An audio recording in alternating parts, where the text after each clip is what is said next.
Good morning, dear students. Hope you all are well.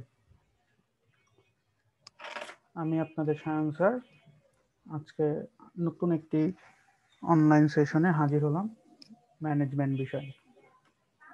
তো আপনারা জানেন ইতিমধ্যেই আমরা অধ্যায় 5 যৌথ মূলধনী ব্যবসা এই অধ্যায় থেকে 3টি লেকচার কভার করেছি এবং এই 3টি লেকচারে আমরা যৌথ মূলধনী কোম্পানির সম্পর্কে জেনেছি, তার বৈশিষ্ট্য জেনেছি, গুরুত্ব জেনেছি, যৌথ মূলধনী কোম্পানির শ্রেণী বিভাগ, পাবলিক প্রাইভেট লিমিটেড কোম্পানি, যৌথ মূলধনী কোম্পানির সুবিধা অসুবিধা এই বিষয়গুলো নিয়ে আলোচনা করেছি।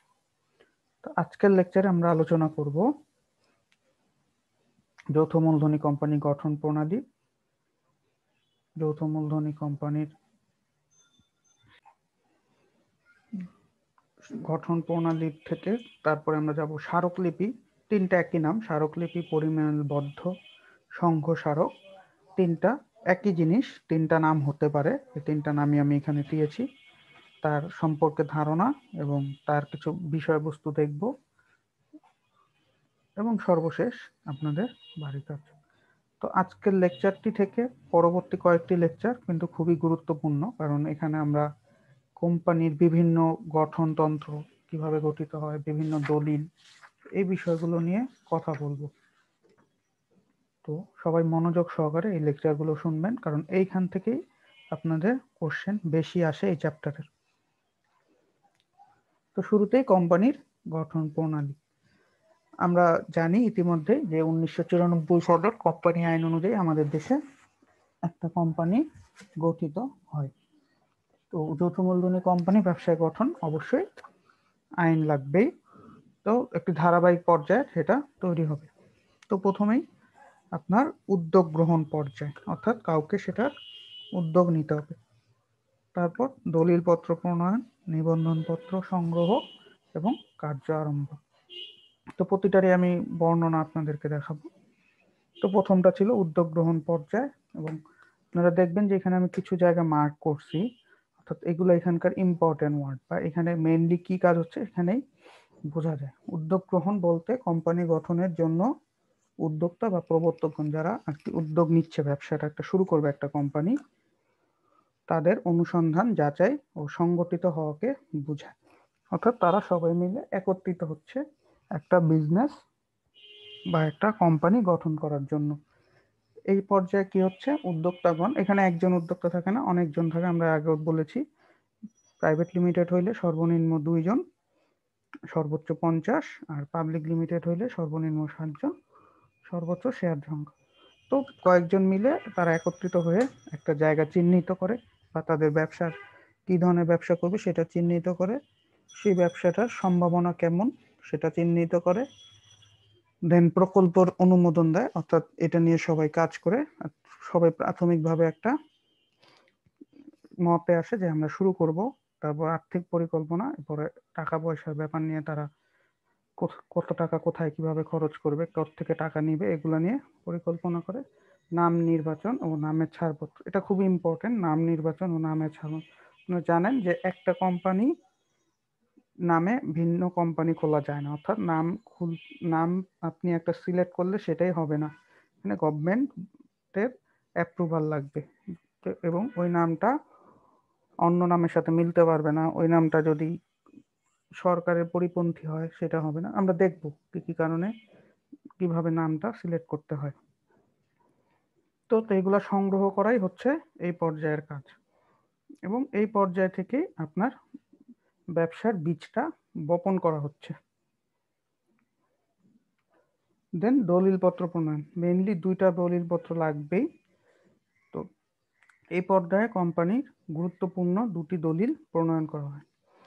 ঠিক আছে, কোম্পানির উদ্যোক্তা পরিচালকগণ তখন 2টা গুরুত্বপূর্ণ দলিল তৈরি করেন। একটা হচ্ছে পরিমেলবদ্ধ বা স্মারকলিপি বা সংঘ স্মারক, যেটাকে আমরা ইংলিশে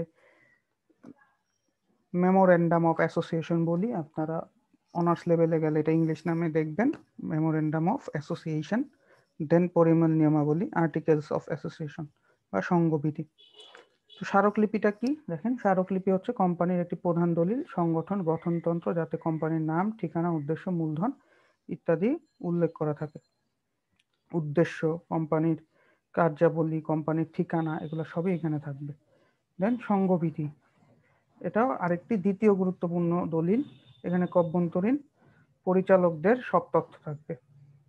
তবে পাবলিক লিমিটেড কোম্পানি যদি হয়, মানে যেটাতে শেয়ার সবাই কিনতে পারে, এই ধরনের কোম্পানি হলে উদ্যোক্তাগণ পরিমাণ নিয়মাবলী নিজেরা নতুনভাবে তৈরি না করে আইনগত তফসিল 1-কে, একটা আইনের তফসিল 1 একটা আছে, তাদের পরিমাণ নিয়মাবলী হিসাবে ব্যবহার করতে পারে। তবে উদ্যোক্তাদেরকে এই মর্মে একটা ঘোষণাও দিতে হবে যে আমরা তফসিল 1টা ব্যবহার করতে চাই, যদি পাবলিক লিমিটেড হয়। আর প্রাইভেট লিমিটেড হলে তাদের একটা অবশ্যই আলাদা থাকবে, নিয়মবিধি লেখা থাকতে হবে। তো এটা হচ্ছে দলিলপত্র প্রণয়নের পর্যায়। দেন তৃতীয় পর্যায়টা হচ্ছে নিবন্ধনপত্র সংগ্রহ। এই পর্যায়ে কোম্পানি নিবন্ধক অফিস থেকে, অর্থাৎ কোম্পানি খোলার জন্য যে অফিসটা আছে সেখানে গিয়ে নির্দিষ্ট ফি দিতে হয়, গভর্নমেন্টের একটা ফি, এবং ফি দিয়ে একটা ফর্ম নিতে হবে। এই ফর্মটা পূরণ করে যত কাগজে, যেমন এর আগে পরিমাণ নিয়মাবলী এবং স্মারকলিপি, এই দুইটা কাগজ সহ অন্যান্য প্রবর্তকদের যদি কোনো ডকুমেন্টস লাগে, সেই ডকুমেন্টসগুলো নিবন্ধকের কাছে ফর্ম সহ জমা দিতে হবে। তারপর আবেদনপত্রটা নিবন্ধক যাচাই বাছাই পরীক্ষা নিরীক্ষা করে যদি ঠিক থাকে তাহলে সেটাকে গ্যারান্টেড হবে। তারপর নর্মালি যদি গ্যারান্টেড হয় তখন এটা প্রাইভেট লিমিটেড কোম্পানি নামে কাজ শুরু করতে পারবে। যদি সেটা পাবলিক লিমিটেড হয় তবে তাকে একটা আলাদা একটা অনুমতিপত্র নিতে হয়, যেটাকে আমরা বলি কার্য আরম্ভ অনুমতিপত্র। যদি প্রাইভেট লিমিটেড হয় তাহলে এখানেই শেষ, এই তাকে রেজিস্টার তালিকাভুক্ত করে দিল, তখন থেকেই সে ব্যবসা শুরু করতে পারে। বাট যদি প্রাইভেট লিমিটেড কোম্পানি হয় সেই ক্ষেত্রে তাকে অবশ্যই, যদি পাবলিক লিমিটেড কোম্পানি হয় তাকে অবশ্যই কার্য আরম্ভ একটা অনুমতিপত্র আবার সংগ্রহ করতে হবে, যেটা আমরা পরের লেকচার স্লাইডে বলছি। তো পাবলিক লিমিটেড কোম্পানি কার্য অনুমতিপত্র পাওয়ার জন্য ন্যূনতম মূলধন সংগৃহীত হয়েছে এরকম একটা দিবে। অর্থাৎ কি, তো আপনি তো লোকের থেকে টাকা নিচ্ছেন, তো শেয়ার বিক্রি করে টাকা আনতেছেন, এবং আপনার ধরেন 1 কোটি টাকা দরকার, আপনি 1 কোটি টাকা সংগ্রহ হয়ে গেল, তখন আপনি একটা ঘোষণা দিলেন যে হ্যাঁ আমি 1 কোটি টাকা সংগ্রহ করছি, এবং সেখানে একটা আবার বিবরণ পত্র তৈরি করতে হয়, যেটা নিয়ে আমরা পরবর্তীতে আলোচনা করব, এবং এর মাধ্যমে আপনি বিবরণপত্র দাখিলও করতে হবে এবং ঘোষণা দিতে হবে, এবং সেই বিবরণপত্রটা দাখিল করতে হবে। তারপর উক্ত দলিলপত্র নিয়ে আপনি সন্তুষ্ট যদি করেন প্রবর্তকদের, বা আপনার যে গভর্নমেন্টের যে আপনাকে রেজিস্ট্রি দিবে, সে যদি সন্তুষ্ট হয় তাহলে আপনি অনুমতিপত্র পাবেন। তারপরে আপনার কাজটা শুরু হবে। অর্থাৎ এই পর্যায়ে এসে আপনাকে প্রচার করতে হবে, প্রচার করে আপনার শেয়ারটা বিক্রি করতে হবে, শেয়ার বিক্রি করে অর্থ সংগ্রহ করে সেই সকল ডকুমেন্টস আবার জমা দিতে হবে, তখন থেকে আপনার কাজ শুরু হবে। তাহলে আমি যদি আবার বলি, একটু আগের স্লাইডে যদি চলে যাই, ফার্স্টের দিকে, এটা তাহলে প্রথমে আমরা কি করতেছি, উদ্যোগ নিচ্ছি, সবাই মিলে ডিসিশন নিচ্ছি আমরা একটা ব্যবসা করব, আমরা আর্থিক বিভিন্ন পরিকল্পনা করতেছি, কি করব সেই উদ্দেশ্যগুলো ফিক্সড হচ্ছে। তারপর দলিলপত্র প্রণয়ন পর্যায়ে, এখানে আমরা প্রবর্তকগণ মিলে দলিলপত্র তৈরি করতেছে। দুইটা দলিল মেইনলি, স্মারকলিপি ও পরিমাণ নিয়মাবলী, এই দুইটা ডকুমেন্টস প্রিপারেশন হচ্ছে। এই দুটো ডকুমেন্টস তৈরি হওয়ার পরে আমরা নিবন্ধনপত্র সংগ্রহ পর্যায়ে, এই সময় আমরা কোম্পানি রেজিস্ট্রি অফিসে গিয়ে আমরা আমাদের যে একটা ফর্ম থাকে, নির্দিষ্ট ফি জমা দিয়ে সেই ফর্মটা নিব, ফর্ম নিয়ে ফর্ম ফিল আপ করে অন্যান্য সকল ডকুমেন্টস সাবমিট করব। যদি প্রাইভেট লিমিটেড কোম্পানি হয় তাহলে এখানেই শেষ, কাজ শুরু হয়ে যাবে যদি আপনি রেজিস্ট্রি হয়ে যায়। আর যদি আপনি পাবলিক লিমিটেড হয় তাহলে কার্য আরম্ভ পর্যায়ে যেতে হবে, সেখানে আপনাকে শেয়ার বিক্রি করার ঘোষণাপত্র, বিবরণপত্র দিয়ে অর্থ সংগ্রহ করার পর তারপরে আবার সেই বিবরণপত্রটা বা ঘোষণাপত্রটা জমা দিতে হবে। তারপরে আপনি যদি রেজিস্ট্রি হন, ব্যবসা শুরু করতে পারেন। মূলত এই 4টা পর্যায় অতিক্রম করে একটা পাবলিক লিমিটেড কোম্পানি হয়, আর প্রাইভেট লিমিটেড এই 3টা পর্যায়, প্রথম 3টা। তো এখন আমি পরের টপিকে চলে যাই, যে স্মারকলিপিটা কি, যেটা আমরা দেখছি দ্বিতীয় পর্যায়ের একটা গুরুত্বপূর্ণ দলিল কোম্পানি সংগঠনের ক্ষেত্রে। তো এটাকে আমরা মূল দলিলও বলি। তো তো সনদ বা সংবিধান বলতে কোম্পানির মূল বিষয়গুলি, যেমন উদ্দেশ্য, ঠিকানা, কোম্পানির মূলধন, কার্যপরিধি, ক্ষমতা ইত্যাদি নির্দেশনা থাকে, এবং যার দ্বারা কোম্পানির শেয়ার হোল্ডার তৃতীয় পক্ষের মধ্যেও সম্পর্ক নির্ধারিত হয়, এবং এর মাধ্যমে কোম্পানির সাথে আপনার শেয়ার হোল্ডারদের কি ধরনের সম্পর্ক থাকবে, তাদেরকে কি ধরনের ফ্যাসিলিটিস আপনি দিবেন, সেগুলো সবই লেখা থাকবে। এটা কোম্পানির একটা গঠনতন্ত্র বলা হয়। অর্থাৎ এটা ছাড়া কোম্পানি তৈরি হতে পারবে না, এটাই দলিল। কোনো সমস্যা হলে এই দলিলটাই আপনার ব্যবহৃত হবে। এটাই কোম্পানির সংবিধান। ঠিক আছে, একটা দেশের যেমন সংবিধান হয়, এমনি এটা কোম্পানির সংবিধান। একটা ধর্মের যেমন প্রত্যেকটা ধর্মের একটা আলাদা বই আছে, আমাদের মুসলিমদের জন্য আছে আল কোরআন শরীফ, হিন্দুদের বেদ, গীতা, তারপরে বৌদ্ধদের ক্ষেত্রেও আছে, খ্রিস্টানদের ক্ষেত্রে আছে বাইবেল। তো এইগুলা কোম্পানির ক্ষেত্রেও এটা ওই গ্রন্থের মতো। ঠিক আছে, দেন স্মারকলিপিতে কি কি থাকে? নাম ধারা, একটা নাম থাকবে। তো নাম ধারা, অবস্থান বা ঠিকানা, উদ্দেশ্য, মূলধন, দায়, সম্মতি। তো নামটা কি রকম? কোম্পানি প্রস্তাবিত নাম উল্লেখ করে। সীমিত দায় কোম্পানি হলে অবশ্যই লিমিটেড কোম্পানিটি থাকবে, আর যদি প্রাইভেট হয় তাহলে প্রাইভেট লিমিটেড বা পিভিটি, এলটিডি এই ওয়ার্ডটা থাকবে। তো নাম করার আগে এই জিনিসগুলো মাথায় রাখতে, আগে থেকে চালু বা কর্মরত কোনো কোম্পানির নাম রাখা যাবে না। ধরেন আপনি এখন গ্রামীণ ফোন নাম রাখতে চান আপনার কোম্পানি, হবে না, কারণ এই নামে একটা কোম্পানি আছে। ঠিক আছে, তারপর সরকারি গেজেটে প্রজ্ঞাপন দ্বারা নিষিদ্ধ হয়েছে এরকম নাম, গভর্নমেন্ট কোনো নামকে নিষিদ্ধ করে দিছে, সেই ধরনের নাম রাখা যাবে না।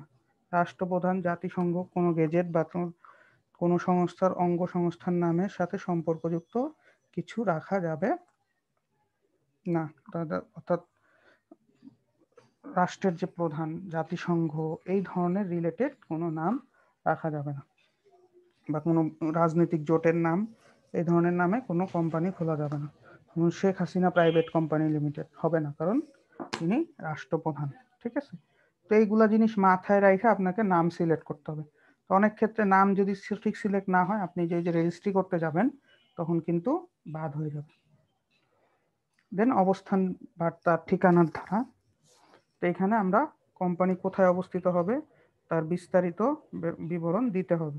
কারণ আপনি বললেন কোম্পানি মতিঝিলে, অফিস করলেন গুলশানে, সেক্ষেত্রে কিন্তু হবে না। এবং একই সাথে আপনাকে ব্রাঞ্চ যদি হয়, সে ব্রাঞ্চও কোথায় কোথায় হবে বা কয়টা ব্রাঞ্চ লিমিটেড থাকবে সেগুলো লিখে নিত। উদ্দেশ্য, এখানে কোম্পানির সবচেয়ে গুরুত্বপূর্ণ, এখানে আপনার কর্মক্ষমতা নির্দিষ্ট করা হয়। কোম্পানির কর্মচারী কারা হবে, ব্যবসায় জড়িত হবে, এগুলো সব উল্লেখ যদি না থাকে তাহলে আপনি কাজ করতে পারবেন না, আপনার কোম্পানির একটা উদ্দেশ্য থাকতেই হবে। তারপর হচ্ছে মূলধন, কোম্পানি প্রস্তাবিত মূলধন, মূলধনের পরিমাণ কি হবে তাও উল্লেখ করতে হবে। আপনি কত কোটি টাকার বেশি নিতে পারবেন না, একটা ফিক্সড করে দিবেন, কত টাকা শেয়ার ছাড়বেন, এগুলো সব ফিক্সড করে দিতে হবে। স্মারকলিপির প্রয়োজনীয় পরিবর্তন এনে মূলধন দ্বারা বিবর্তনে অতিরিক্ত মূলধন কোম্পানি কখনোই সংগ্রহ করতে পারবে না। অর্থাৎ আপনি এটাকে চাইলেই পরিবর্তন করে পারবেন না।